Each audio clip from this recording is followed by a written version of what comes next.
भिवानी महेंद्रगढ़ के लोकसभा सांसद चौधरी धर्मवीर सिंह जी का तहे दिल से पूरे गांव झुप्पा की तरफ से आपका तहे दिल से स्वागत है। आदरणीय सुप्रसिद्ध समाज सेवी श्री शिवलाल जी गोयल जी, आपका भी तहे दिल से स्वागत है। और गणमान्य लोग पहुंचे, सरपंच सुमन देवी झुप्पा कला, सरपंच झुप्पा खुर्द से सुमन जांगड़ा जी, सभी का तहे दिल से स्वागत है। मेरे गांव की तरफ से, मेरी तरफ से और जितने भी अतिथिगण आज यहाँ पहुंचे हैं उन सब की तरफ से आप सभी का तहे दिल से स्वागत है। एक बार जोरदार तालियां और जोरदार जय घोष। बोलिए भारत माता की, बोलिए भारत माता की, बोलिए भारत माता की, बोलिए भारत। और पार्टी के पदाधिकारी भी अगर लेट आएंगे, मैं वीरेंद्र तन्ने नहीं कह रहा और साथियों को कह रहा हूँ जो मेरे को नजर आ रहे। माननीय जिला प्रधान कौशिक जी, अभी मेरे से पहले बोल के गए सेठ शिवलाल जी, एसडीएम महोदय, अधिकारीगण, सभी सरपंच साहिबान, मोदी साहिबान और यहाँ पर उपस्थित सभी माताएं, बहनें और साथियों, बच्चों, ये राष्ट्रीय झंडा किसी एक पार्टी का नहीं है। ये देश की 142 करोड़ की जनसंख्या का झंडा है और इस झंडे का सम्मान रखना इस देश की मजबूती के लिए है। यही झंडा आजादी के बाद आपको मिला है। इससे पहले इसी देश के अलग अलग प्रदेशों में, अलग अलग रजवाड़ों में, अलग अलग नवाबशाही में उनके अपने झंडे होते थे। थोड़े थोड़े इलाके थे, किसी में लोहारू नवाब ठाई हंड था, कहीं जयपुर वाला ले रहा था, कहीं महाराजा पटियाला अपना रखता था, जींद वाला अपना रखता था, उसी झंडे को दादरी पाटने तक आता था। यानी लगभग 650-700 झंडे इसी मातृभूमि में अलग अलग थे। सारे देश को एक झंडा, लाखों आदमियों की कुर्बानी के बाद एक राष्ट्रीय झंडा जिसमें 3 रंग हैं, बीच में अशोक चक्र है। अगर कभी इस झंडे को नुकसान हुआ तो ये देश दोबारा उसी हालात में चला जाएगा जो आज से 90 साल 80 साल पहले था। तो क्या हम और आप सब ये चाहेंगे कि ये देश दोबारा से उन लोगों के हाथ में चला जाए जो क्रूर थे? आप और हम अभी एक वंदे मातरम का गीत भी सारे देश में सरकारी तौर पर सुना होगा आपने।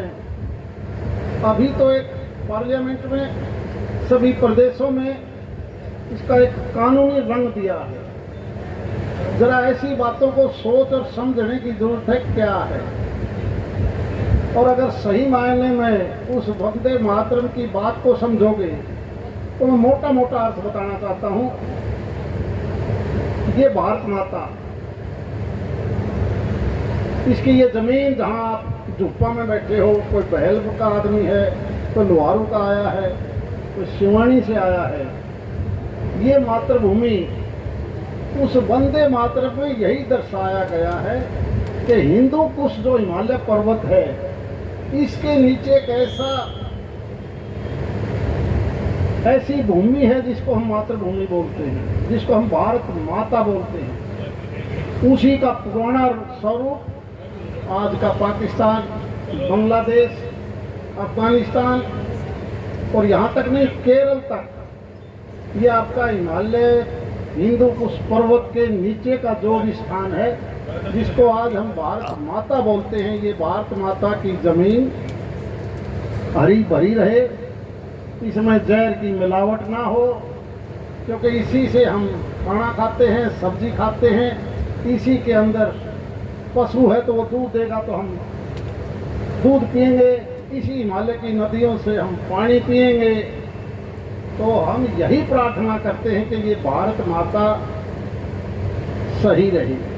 कौन नहीं चाहता कि अपनी माँ ठीक रही। ये ऐसी माँ है जो सारे के सारी देश को, लेकिन इस माता को खराब कौन कर रहा है? जरा देखिए, सोचिए। उस खराब करने में हर आदमी का थोड़ा ज्यादा इन्वॉल्वमेंट हो चुका है। अभी नशे की बात माननीय शिवलाल जी ने बताई, मैडम एसडीएम ने भी आपको बड़ा विस्तार से बताया नशे के बारे में। नशा केवल दारू और सूखा नशा नशा नहीं है। नशा क्या करता है? अगर कोई दारू पिएगा तो वो कहीं ना कहीं बहुत जल्दी से उसका ब्लड प्रेशर हो जाएगा, एक्टिव हो जाएगा, नुकसान करेगा, दिमाग भी तेज चलेगा। सूखा नशा करेगा तो एक बार उसका भी आग लगेगी, लगती है कि नहीं लगती? लेकिन उसका रिजल्ट पता क्या है? जिस भी खेत में आप बाजरा में यूरिया डालते हो, आप गेहूं में डालते हो, आप जीरी में डालते हो, फसल में डालते हो, और जैसे ही यूरिया डलेगी वो भी एक नशा है। वो जमीन में आग लगा देता है, और जिस जमीन में आग लगी और उस खाद्यान्न पदार्थ का जब आप खाओगे, वो भी कहीं ना कहीं उस नशे का असर आप खा रहे हो। उस भारत माता की मिट्टी को आप जहरीला बना रहे हो, जहरीला बना रहे हो। और उसी जहर की वजह से आज करोड़ों करोड़ों आदमी एम्स से लेकर छोटे हॉस्पिटल तक, हॉस्पिटल में मिलेंगे तो भी नहीं होगा कि मोहल्ला का तो इलाज को नहीं गया। क्या कोई परिवार ऐसा बचा है जिसके घर में दवाई ना हो? कौन जिम्मेवार? वो नशा, वो जहर। इस भारत माता की भूमि को बचा लो।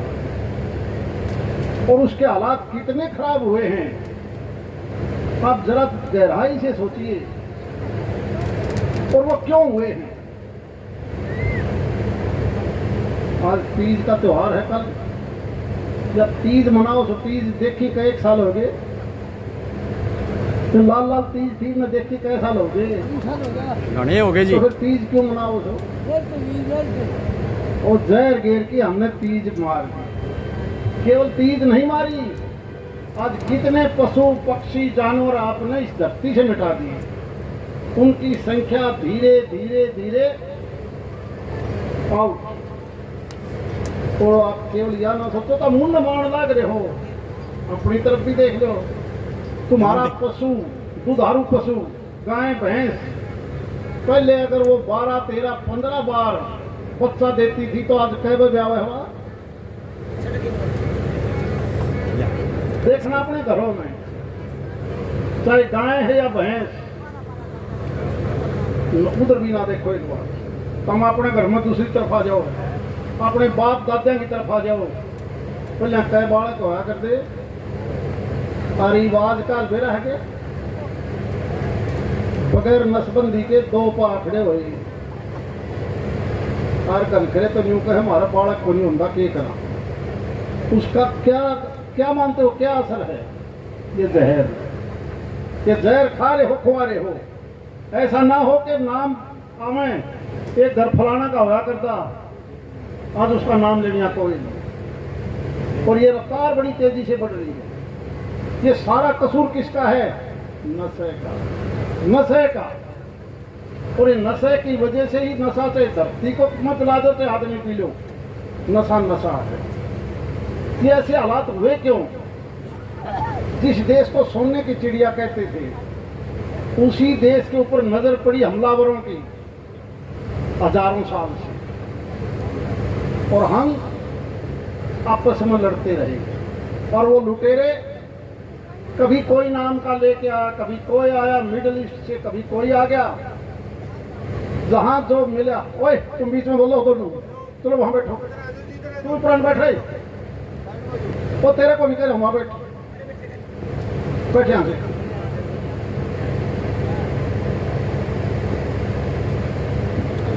हजारों साल से जब वो लूटने वाले आते थे, किसी ने 10 गांव लूटे, किसी ने 20 लूटे, एक आधा तो सोमनाथ मंदिर तक ही पहुंच गया। हजारों हजार आदमियों को मार काट करके ले जाते, बंदी बना के ले जाते, चलो मजदूरी करोगे हमारे वहां पर। और ये बात 1947 तक चलती रही।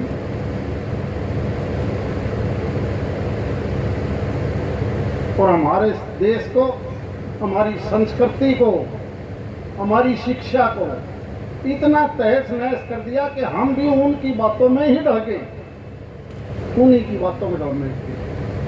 वरना इस देश के अंदर अगर हम शिक्षा की बात करें तो नालंदा जैसे ऐसे विश्वविद्यालय थे जो बताते थे, हमारे पूर्वज बताते थे, धरती से चांद की इतनी दूरी है, कौन सा महीना कब आएगा, गर्मी कब आएगी, सर्दी कब आएगी, ज्वार भाटा कब आएगा। और जैसे ही ये दूसरे लोग आए, उन्होंने हमारी इस चीज को तोड़ के फोड़ के ऐसा इतिहास बना दिया कि हम भूल गए हमारा भी कोई इतिहास था। उदाहरण के तौर पर मैं कई बार इन दिनों की बात कर लेता हूं। मौसम विभाग भी इस देश का क्या कहता है, इसका तो भयंकर सूखा पड़ेगा। कब है कि नहीं करता, कई दिन पहले लगे था कहीं, हालात अच्छे नहीं है। कहाँ की शिक्षा आई, बाहर। लेकिन हमारी शिक्षा क्या थी, फूलचंद के थी अपनी शिक्षा। आपने न्यू कहा करते 2 जेठ अच्छे होंगे, कहा करते कि नहीं कहा करते, बारिश सामने में होगी या कहा करते कि नहीं कहा करते। तो हम इस जून जुलाई अगस्त में क्यों गए भाई, सामने तो लग गया ही विषय। कोई पूछना हो सामने कब लग गया, तो सामने में जो बारिश होने लगी थी वो चाल पड़ी। लेकिन चाल पड़े उनको कहने थे कि जुलाई गई अगस्त गया, क्या मतलब हुआ। सर्दी हमेशा दिवाली पर अच्छा होगी, फसल हमेशा होली के बाद आएगी। और जब कोई मार्च अप्रैल कर मई जून का नाम लेगा तो शुक्र होगी, मुझे बताना जरा। कोई कई आदमी नहीं कहेंगे नवंबर लग गया झाड़ा को नहीं आया, क्यों आएगा, दिवाली तो आइए को नहीं है। मुझे आज भी याद है जब मैंने 2009 का विधानसभा चुनाव लड़ा सोना से, 20 अक्टूबर को दिवाली थी, 20 अक्टूबर को। और दिवाली में 2009 का कैलेंडर काट लो, जाता था दिवाली से पहले जाता आवक होनी चाहिए, बेशक अंग्रेजी के महीने की में कहीं जाओ। आप अपनी उस विद्या के ऊपर भी चल पड़ो यार।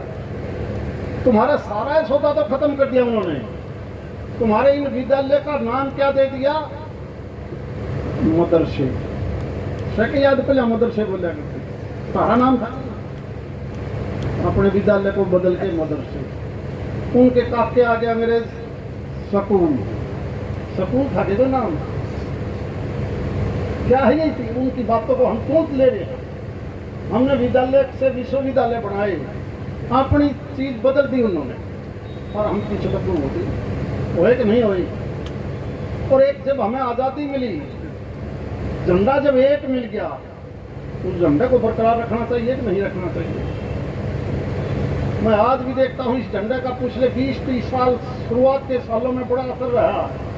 और अब देश कोई ना कोई धर्मगुरु बन गया, अपना झंडा नहीं आ रहा। अरे उस झंडे ने भी रख लो, लेकिन अपना झंडा तो ना भूलो यार। अगर केवल वही रहेंगे तो तुम फिर दोबारा गुलाम हो जाओगे।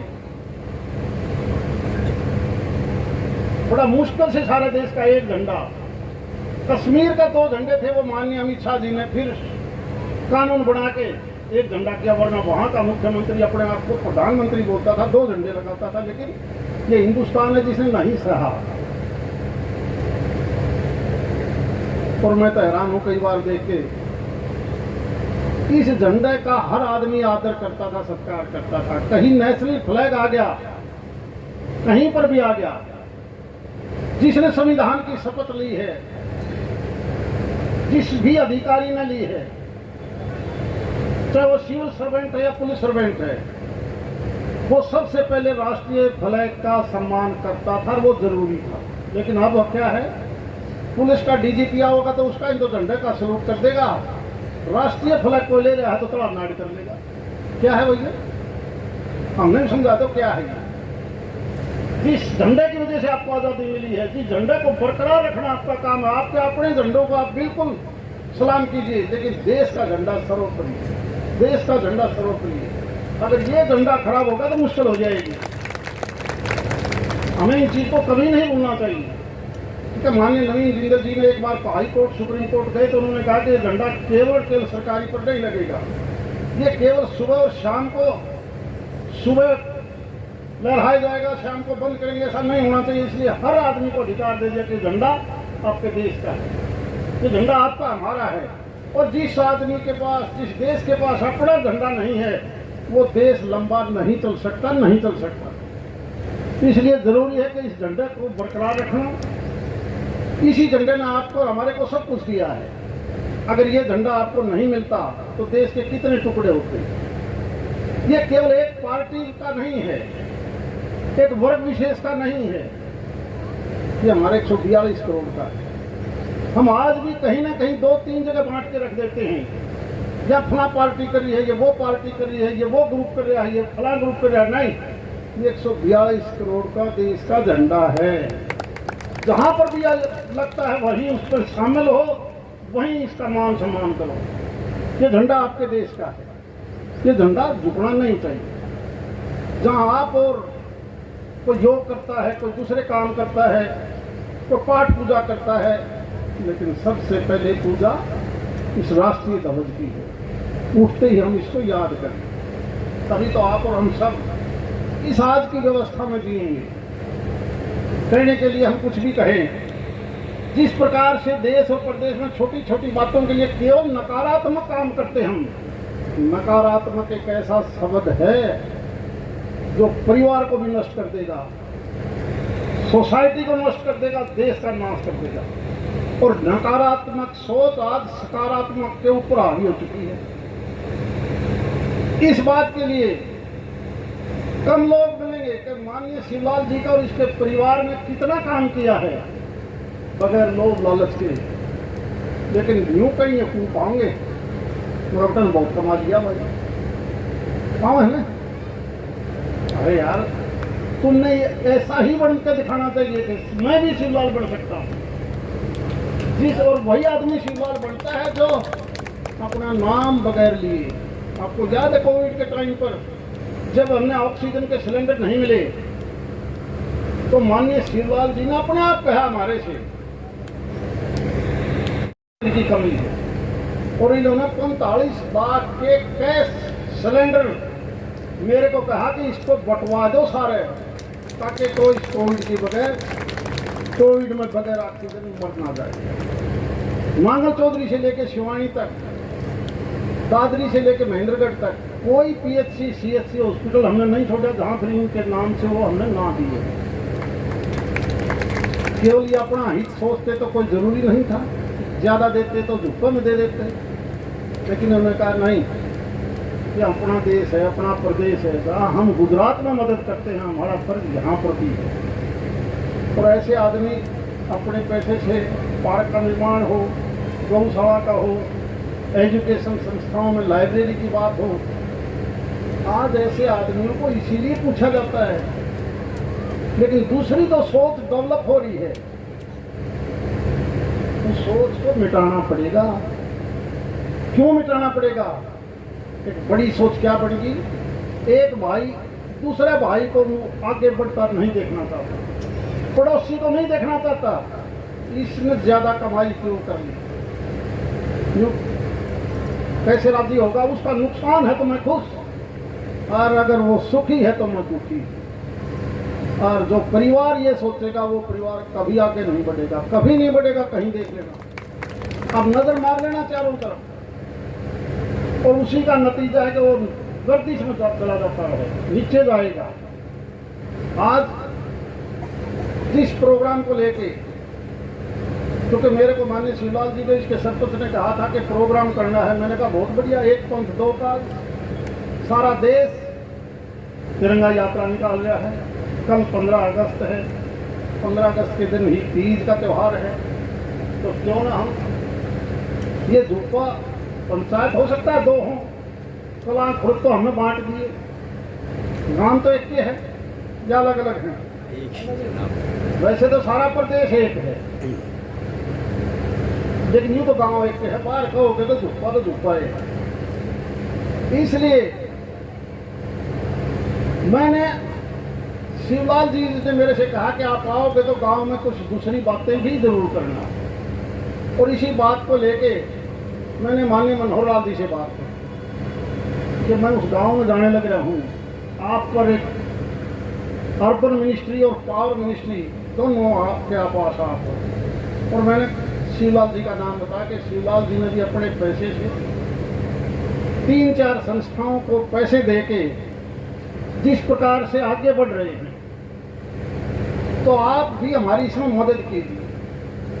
उन्होंने मेरे सामने कहा, आपका एक्सीएन पंचायती राज आया है, कोई इंजीनियर आया है? कौन है इंजीनियर? एसडीओ कौन है? आप एसडीओ हो, जेई हो? अब दोनों की एक जिम्मेवारी लगा सकता हूँ। दोनों पंचायत बैठी हैं, शेख जी बैठे हैं, मौजूद आदमी बैठे हैं। मुझे सामूहिक तौर पर, मेरा तेरा नहीं, गांव एक, इसमें जो सार्वजनिक पैसा लगे, जो सबका काम आओ, तो सबका काम आवे। देखो मेरे को भी दिखा लेना, वो 4-5 करोड़ रुपए का एस्टिमेट बना के दोगे मेरे को, ताकि इस गांव को और इस गांव को देख के आस पड़ोस के गांव भी उसी लाइन पर चले। यानी इसी प्रकार के बढ़वाओगे क्या था? जिस दिन यह भावना रहेगी तो तुम आगे नहीं बढ़ोगे, प्रभु वापस आ जाएगा दिल्ली से, और मैं पंडित जी तेरे को भी कह जाऊंगा। अब 4-5 करोड़ कह दिए तो 4-5 लाख भी कह सकता था। चलो कितनी बड़ी गलत बात है, नहीं सही नहीं गलत है। अरे तुम्हारे इस काम को देखते हुए तो 4-5 करोड़ की कही है, फिर 50 करोड़ कह दो, आगे लगे 200 करोड़ कह दो। अरे नहीं, लालच बुरी बला है, यह भी याद रखना। जब लालच इतना करोगे तो 4-5 करोड़ भी चले जाएंगे। नहीं, बात इतनी ही करोगे जितना दिया है बहुत बढ़िया करा। नहीं, इस बात को भी हमें छोड़ना चाहिए। एक सड़क को अच्छी बना दो, या तो बना दी, एक और बनवा दो। एक नेशनल हाईवे है, यूं के तो एक के से दूसरा बना दो। अरे यार, आज़ादी से पहले का भी देश देख लो। इस 12-13 साल में जिस प्रकार से नया निर्माण, नया भारत बन रहा है, ये भी आप देख लो। हालांकि इसके नए भारत के निर्माण के लिए बहुत ज़्यादा छोटी छोटी पार्टियां बड़ा विरोध करती हैं कि नहीं होना चाहिए, नहीं होना चाहिए, नहीं होना चाहिए। चर्चा में भी हम हिस्सा नहीं लेंगे, ऐसी बातें नहीं आने लगी। लेकिन आपका, हमारा सबका फर्ज है कि आने वाली जो नई पीढ़ी है, जो नए बच्चे हैं, उनको हम कैसे आगे निकालें, उनकी भावनाओं के अनुरूप हम आगे चलें। उनमें अगर कोई कमजोरियां हैं तो उसको दूर करें।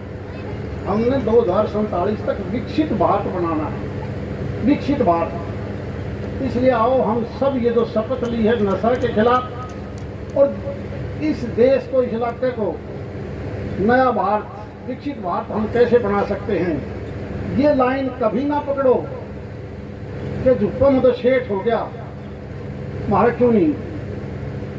शिवानी में भी सेठ बहुत से, शिवानी में भी सेठ है, कौन के बैल में भी से। तामून ने भी कहना शुरू करो कि शिवलाल की तारा भी नाम होगा, तू मिला दे यार, क्यों घने नहीं तो थोड़े ला दे, क्यों पुतनी सवाल में कोई। अरे तो आप अपना जितना सेठ हिंदुस्तान में, दानी सेठ इस मारवाड़ क्षेत्र का है, भिवानी हिसार का है, महेंद्रगढ़ दादरी का है, इसका कोई मुकाबला नहीं दुनिया में। अगर बाहर के आपने बड़ी कंपनियां देखनी हैं, बड़े सेठ देखने हैं, अडानी अंबानी भी देखने हैं, वो पैसा कमाने के लिए काम करते हैं। हमारे यहाँ का सेठ कमाई कहीं से कर लो, वो सोशल वर्क के लिए अपने गांव में, अपने इलाके में जरूर खर्च करता है। इसलिए ये परिवार, चिराग जी जिंदा थे तब भी उन्होंने खूब काम किए। उसी लाइन पर ये सारा परिवार, खासकर शिवलाल जी ने जो लाइन दी है, हम तो यही प्रार्थना करते हैं कि ये लगातार बढ़ता रहे। और पार्टी की तरफ से भी वीरेंद्र जी आपका बहुत बहुत धन्यवाद, क्योंकि आप इससे पहले भी एक यात्रा करके आए हो कल भी 15 अगस्त के दिन सारे दिन यही झंडा इस देश में फहराया जाएगा। इसलिए 15 अगस्त की भी आज के दिन भी मैं बहुत बहुत सारे देशवासियों को, प्रदेशवासियों को शुभकामनाएं देता हूं। जय हिंद, धन्यवाद।